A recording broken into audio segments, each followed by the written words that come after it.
Welcome to my channel sequence study. आज मैं आपको करा रही हूँ poem the trees. Give me only 15 minutes and आपकी पोएम जो है द ट्रीज मैं बिल्कुल बढ़िया से तरीके से तैयार करा दूंगी for your board exams. Okay, so let's start. The trees inside are moving out into the forest. पेड़ जो है अंदर से बाहर जा रहे हैं, कहाँ पर? जंगल में। इसमें दो बातों को, ट्रीज वाली पोएम में दो बातों को कहा गया।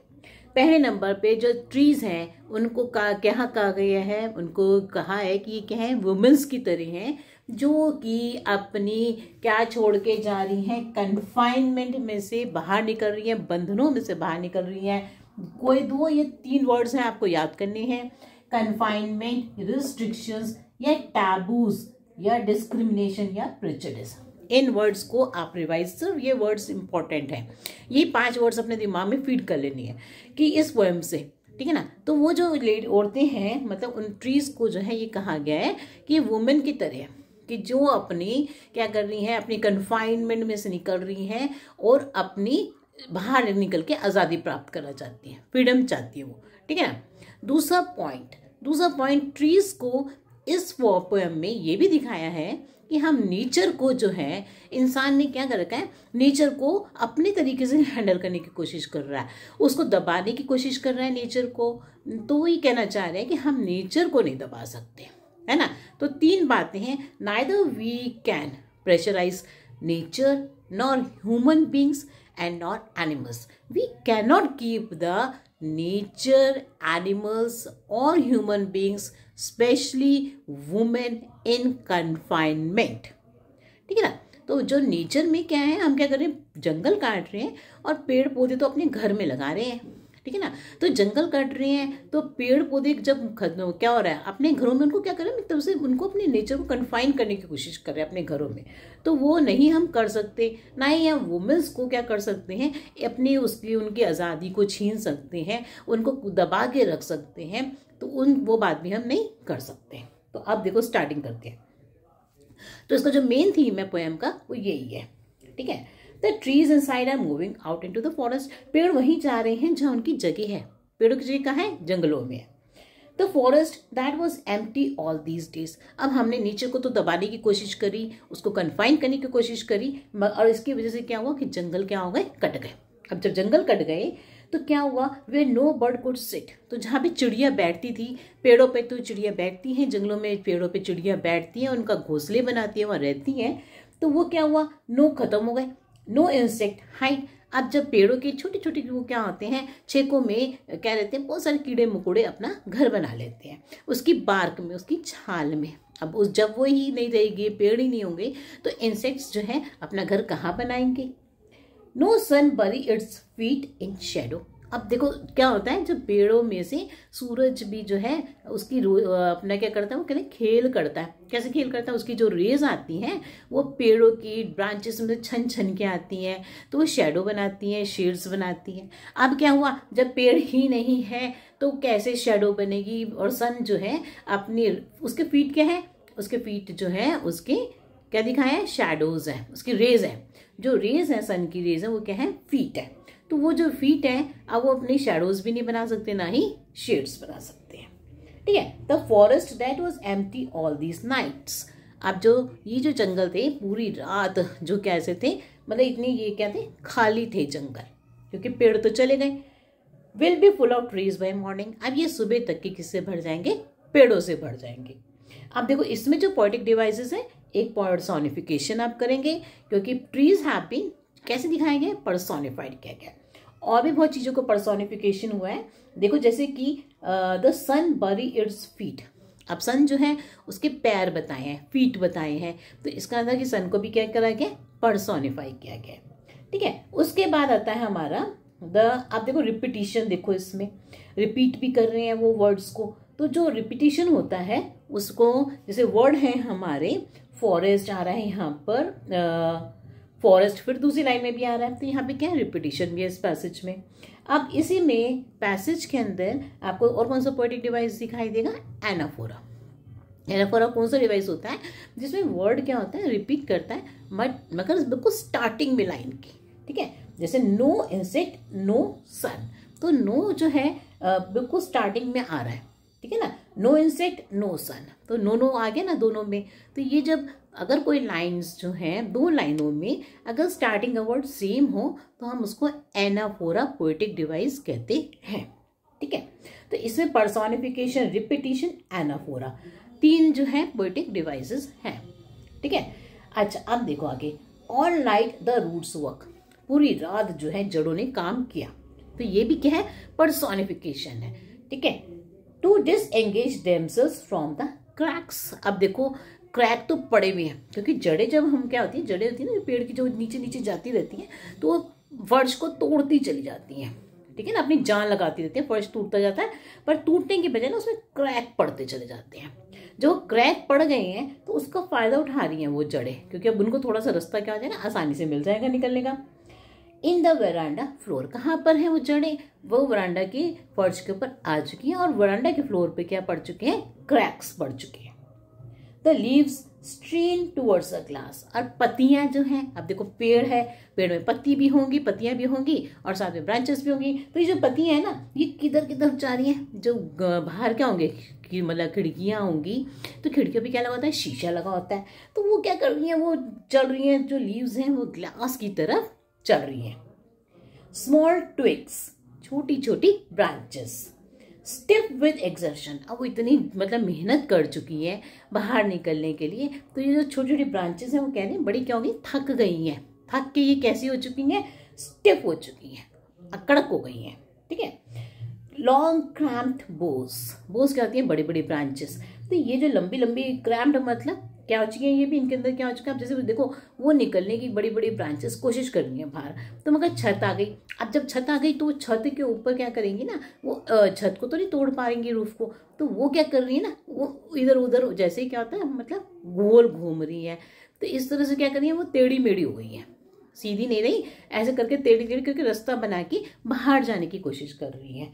तो long cramped Bose shuffling under the roof, अब जैसे ताश के पत्तों को हम कहते हैं ना शफल करना, तो वो क्या होता है, इसी तरह से वो क्या करती है, शफल कर रही है, शफल का मतलब एक के ऊपर एक नीचे हो रही है, ठीक है ना।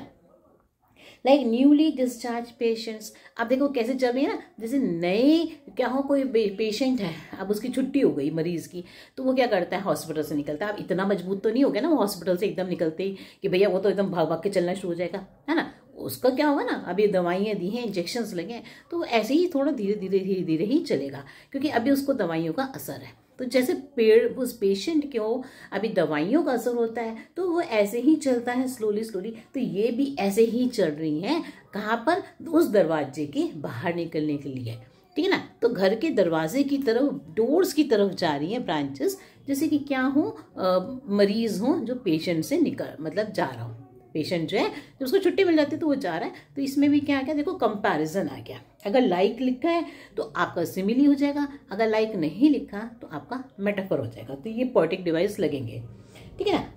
To disengage themselves from the cracks in the veranda floor, the leaves strain towards the glass, ये भी हो गया। लाइक न्यूली, अब देखो लाइक वर्ड का यूज किया है इसलिए सिमिली होगा।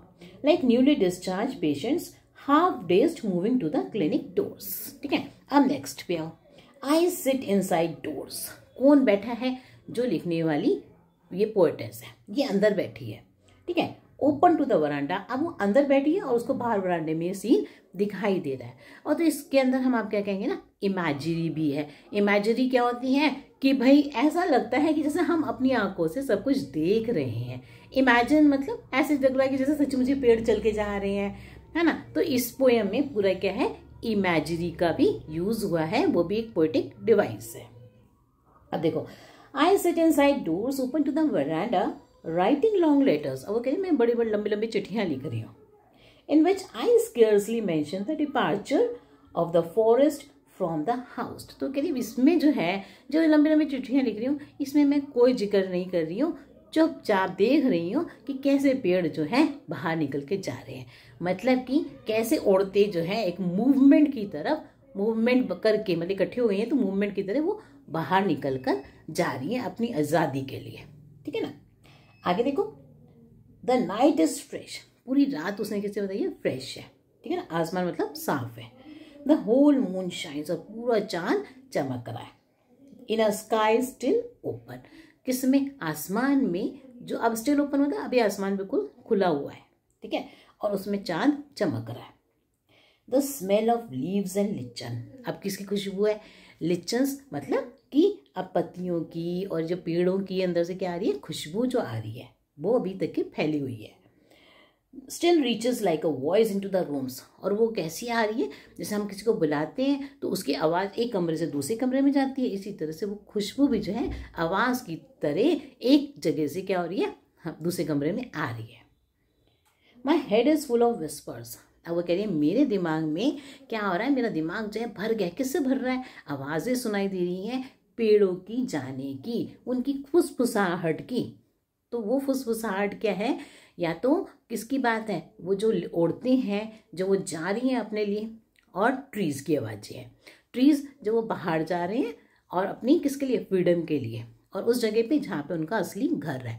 और जो वुमेन्स हैं या वुमन की बातें, आवाज़ें जो क्या करने जा रही हैं, बाहर जा रही हैं। तो इसके लिए मैं आपको 2 वर्ड्स बताऊंगी जो आप इसमें याद कर सकते हो। जो विस्पर्स हैं तो वो किसकी हैं, औरतों की हैं। अब ये विस्पर्स हैं, ये जो औरतें जो बोलती हैं कॉशन है, क्या बोल रही हैं वो, caution and scepticism and others में भी। अब देखो किसकी आवाज़ें हैं, आप ये याद कर लो कि एनकरेजमेंट, एनकरेजमेंट की आवाज़ें हैं और कॉशन की आवाज़ें। ये 2 वर्ड्स याद कर लो कि क्या तो कॉशन मतलब एक दूसरे को कह रही हैं सावधानी से, और एक दूसरे में क्या है, एक उनको जाने की बड़ी इच्छा है, तो एनकरेजमेंट की, होप की, ठीक है ना। तो 3 वर्ड्स बहुत इजी हैं, ये लर्न कर लो, एनकरेजमेंट, होप। अब विस्पर्स किसकी है, एनकरेजमेंट, होप। ये हम कह सकते हैं उनके अंदर क्या है, एक दूसरे को प्रिकॉशन देते हुए, कॉशन देते कि सावधानी से चलो, ठीक है ना। अब देखो आगे, which my head is full of whispers. अब ये फुसफुसाहट जो वो सुन रही है तो वो कह रही है कि क्या होगा, विच टुमारो विल बी साइलेंट, ये फुसफुसाहट तो कल बिल्कुल शांत हो जाएगी, क्योंकि सब जो है पेड़ बाहर जंगल में चले जाएंगे। Listen the glass is breaking, अब वो कह रही है सुनो, ग्लास क्या हो रहा है, टूट रहा है, मतलब वो सब कुछ देख रही है। तो उसको वो कह रही है लिखते लिखते कि भाई देखो ग्लास टूट रहा है। अब ग्लास टूट रहा है मतलब वो बाहर जा रहे हैं। The trees are stumbling forward, पेड़ क्या हो रहे हैं, ऐसे स्टम्बल का मतलब कूदते हुए बाहर निकल रहे हैं। इनटू द नाइट, उस रात में। Winds rush to meet them, winds क्या है, विंड्स क्या है, एक तरह से हवाएं, हवाएं जो है बाहर से आके उनको मिलने आ रही है। तो ये हवा जो है, विंड्स जो है, हम कह सकते हैं ये एक होप को भी कह सकते हैं, और तो वुमेन के लिए हम क्या कहेंगे इसको, कि एक होप है जो उनकी तरफ आ रही है, ठीक है ना। तो क्योंकि 2 चीज़ों को लेके ये चले हैं, तो विंड्स को हम क्या कह सकते हैं, होप भी कह सकते हैं कि आशा की हवा जो है उन वुमेन्स को मिलने आ रही है। Winds rush to meet them, the moon is broken. अब देखो मून जो है पहले बिल्कुल बिल्कुल पूरा दिख रहा है, पूरा का पूरा मून, मगर अब क्या हुआ, जब पेड़ निकलेंगे तो उसके ब्रांचेस में से क्या होता है ना, जो मून होता है वो उसके हमें टुकड़े टुकड़े से दिखते हैं। पूरा का पूरा मून ऐसा होगा गोल, पूरे आसमान में तो दिखाई देगा ऐसे, मगर वो पेड़ों में क्या दिखता है ना, उसके थोड़ा सा मून के टुकड़े टुकड़े से दिखते हैं। तो ऐसे लगता है जैसे कि कोई शीशा जो है टूट गया। The moon is broken into a mirror, is broken like a mirror. अब देखो इसमें लाइक आ गया ना, लाइक अ मिरर, तो इसको ये सिमिली होगा, ठीक है ना। The it's pieces flash now in the crown. अब देखो उसके जो टुकड़े हैं, किसके, चांद के, वो जो टुकड़े हैं वो फ्लैश मतलब हमें दिखाई देते हैं क्योंकि चमक रहा है ना चांद। Now in the crown, crown क्या है, टॉप, बिल्कुल ऊंचा। क्राउन कहाँ पहनते हैं, यहाँ पर। तो ये पेड़ का जो टॉप है उसको क्राउन कहा गया है, ठीक है ना। Crown of the tallest oak, oak पेड़ का सबसे पेड़ लंबा है ओक का, उसका जो सबसे लंबा पेड़ है उसके जो क्राउन, उसका जो टॉप है उसमें से हमें क्या दिख रहा है, जो उसके टुकड़े दिख रहे हैं, किसके, मून के, ठीक है ना। अब वो टुकड़े नहीं होते, वो लग रहा है कि जैसे मून जो है एक शीशे की तरह टुकड़े टुकड़े हो गया, ठीक है ना, क्योंकि शीशा भी चमकता है और वो भी चमकता है। तो आप इससे जो पोएटिक डिवाइस है वो क्या है, क्राउन वाला। क्राउन क्या है, यहाँ पर मेटाफर है, क्योंकि क्राउन को कहा गया है टॉप ऑफ द पेड़, कि ये ट्री का क्या है, टॉप है। तो जो वैसे क्राउन क्या होता है, ताज होता है। तो इसमें क्या है, बिना एज और लाइक के इस्तेमाल किया गया कंपैरिजन, इसलिए क्राउन जो है यहाँ पे मेटाफर पे है, ठीक है ना। सो ये हो गई हमारी poem. Any problem please ask me in the comment box. और अगर आपको मेरी वीडियोस अच्छी लग रही हैं then please do like and share, subscribe to my channel. Thank you.